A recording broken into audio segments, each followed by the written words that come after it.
Salve te omnes. I'm Magistra Abelseth, Ms. Abelseth, and in this video I'm going to be talking about participles. Participles are verbal adjectives. This is what happens when a verb and an adjective get together and have a baby, more or less. They are actions like verbs. They describe nouns like adjectives.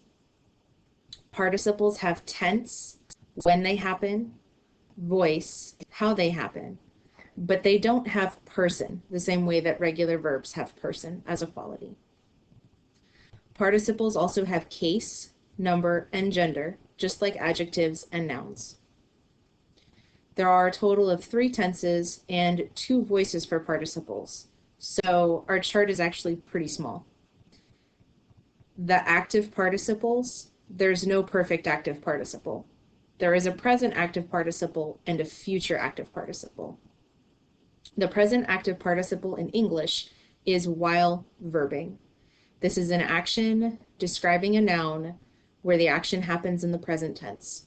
While teaching, Mrs. Abelseth sat at her computer.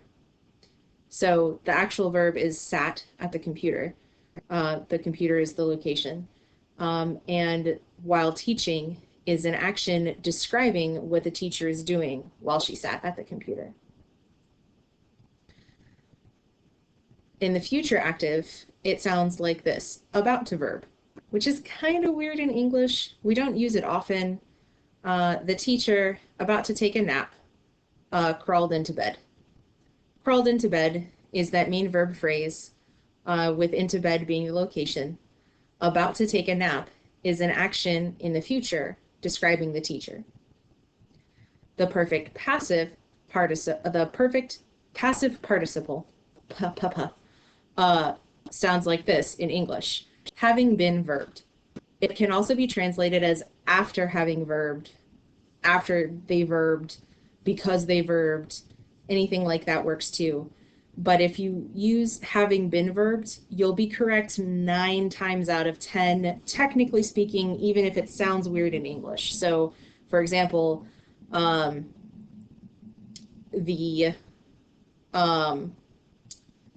lesson having been taught was very informative. The lesson was taught after it was, the lesson was informative after it was taught. The lesson was informative because it was taught. Having been taught, the lesson was informative. That's action in the past, in the passive voice, describing the noun in the sentence. There is technically a future passive participle that does exist, but we're not going to talk about it right now. Now to look at these in Latin, we're going to start with the perfect passive participle because it's the simplest one to form in Latin. The perfect passive participle in Latin is the 4th principal part. So if you remember, every verb has 4 principal parts. Amo, I love, amare, to love, amavi, I have loved, and amatus, having been loved. The 4th principal part is the perfect passive participle. It's best translated, for the sake of having one answer every time, having been verbed. Here are some examples. Portatus, having been carried. Amata, having been loved. Tentum, having been held. Auditi, having been heard. You'll notice with these examples that these endings change. Us, a, and I. That's because the perfect passive participle uses first and second declension endings. It will always match the noun it describes in case, number, and gender, just like an adjective. Sometimes they'll have the same ending, but not always. For example, miles portatus. Both of these words are nominative, singular, and masculine, but miles is 3rd declension, and portatus uses 2nd declension. So the endings are different, but they have the same case, the same number, and the same gender, even if the endings don't match.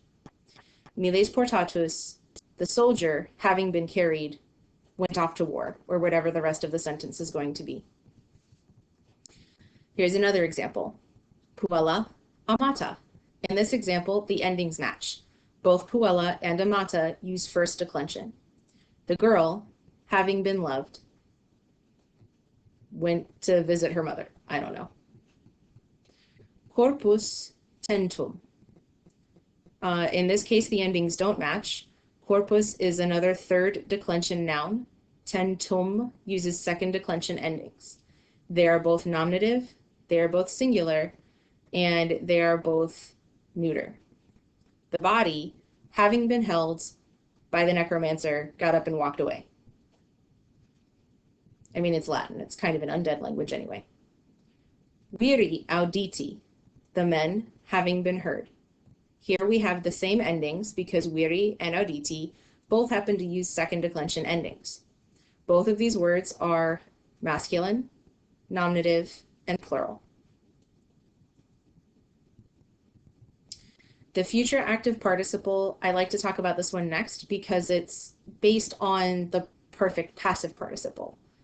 You take the fourth principal part and you add you are in front of the ending. And the easy way to remember that is you are the future. Ta-da! The future active participle is best translated, generally speaking, about to verb. Here are some examples. Portatorus, about to carry.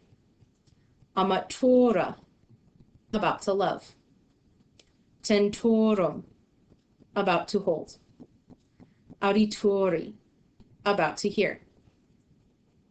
The future active participle also uses first and second declension endings, and it always matches the noun it describes in case, number, and gender, just like an adjective, and the endings may or may not match. So let's look at our examples again. Miles portatoros, the soldier about to carry a thing, went off to war. Puella amatura, the girl about to love someone, went to visit her mother. Corpus tentorum, the body about to hold its necromancer, got up and walked away. Viri audituri, the men about to hear someone else say something, sat down to listen.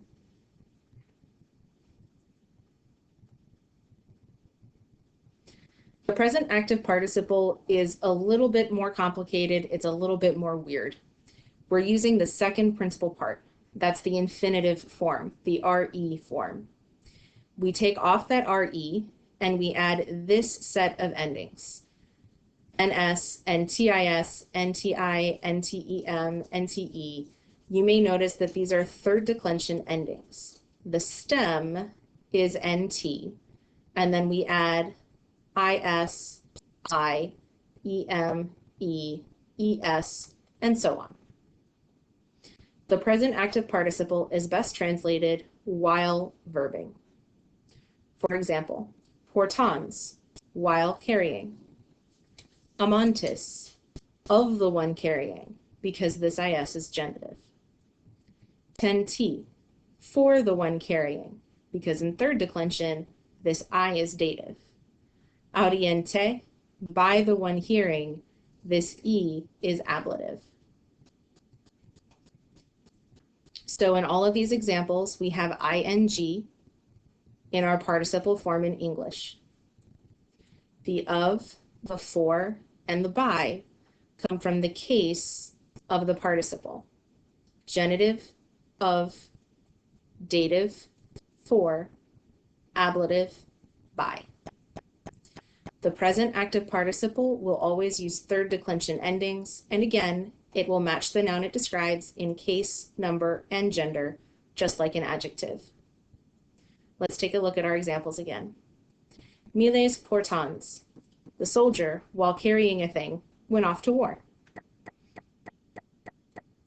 Puellae amantis, genitive, of the loving girl, or of the girl while loving someone. Corpori tenti, dative, for the body while holding its necromancer. Viro audiente, ablative, by the man while hearing someone else. And that's participles.